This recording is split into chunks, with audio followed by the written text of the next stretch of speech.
पिछले 2 दिन से तेहरान की सड़कों पर मातम है। इस मातम में बदले की आग है।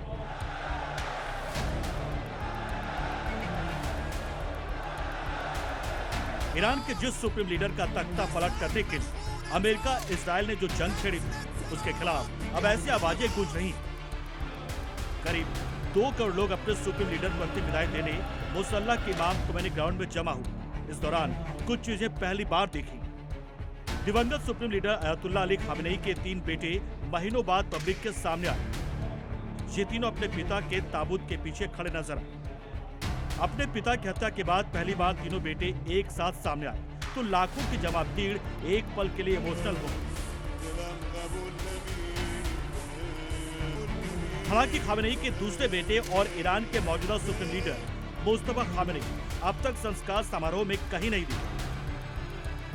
मीडिया रिपोर्ट्स के मुताबिक इजराइल से जान का खतरा होने के कारण उन्होंने सार्वजनिक रूप से अंतिम संस्कार में हिस्सा नहीं लिया।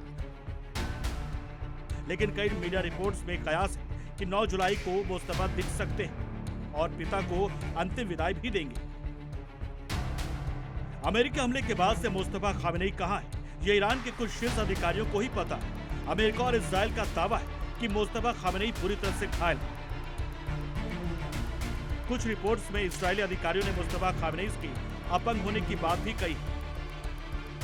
हालांकि ईरान ने इन दावों पर कोई प्रतिक्रिया नहीं दी। ऐसा माना जा रहा है कि ईरान ने अमेरिका और इजराइल के हमलों के डर से मुस्तफा खामेनेई को छिपा कर रखा है। ऐसे में कयास ये लगाया जा रहा है कि अंतिम संस्कार का आखिरी दिन 9 जुलाई को मुस्तफा खामेनेई आ सकते हैं। अयतुल्लाह अली खामेनेई का राजकीय अंतिम संस्कार 4 जुलाई से 9 जुलाई तक चलेगा। इजराइल और अमेरिका के हमलों के कारण उनके निधन के 4 महीने बाद ये 6 दिवसीय अंतिम संस्कार शुरू हुआ है। इस दौरान 3 दिनों तक अंतिम संस्कार और प्रार्थना सभाएं आयोजित की जाएंगी। इसके बाद उनके पार्थिव शरीर को इराक ले जाया जाएगा, जहां करबला और नजफ में भी कुछ धार्मिक कार्यक्रम होंगे। 7 जुलाई को कोम में विशेष समारोह आयोजित किया जाएगा।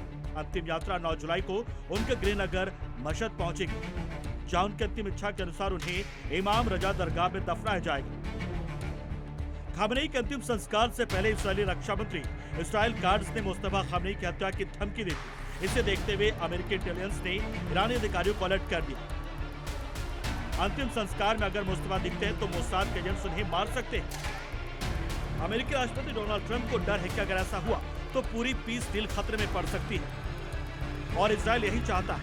ट्रंप ने खुद एक बयान में कहा, खामेनेई के अंतिम संस्कार में ईरान का पूरा शीर्ष नेतृत्व मौजूद था और अमेरिका चाहता तो एक ही हमले में सभी को खत्म कर सकता था, लेकिन बातचीत का रास्ता खुला रखने के लिए ऐसा नहीं किया गया।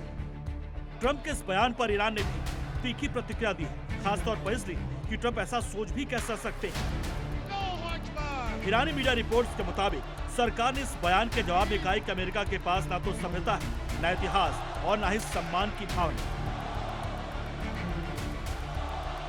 सम्मान की भावना देखनी हो तो अमेरिका इस भीड़ को देखे जो 30 डिग्री के तापमान और भरी उमस में अपने सुप्रीम लीडर को अंतिम विदाई देने के लिए पहुंचा है। गर्मी से राहत के लिए फायर ब्रिगेड ने पानी का छिड़काव किया, जबकि लोगों को ठंडे पेय और तरबूज भी बांटे गए।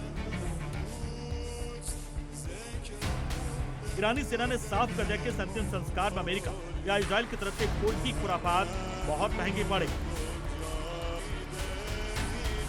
क्योंकि सीज फायर के दौरान ईरानी सेना अपने आप को फिर से बहुत मजबूत कर चुकी है। ब्यूरो रिपोर्ट, ज़ी मीडिया।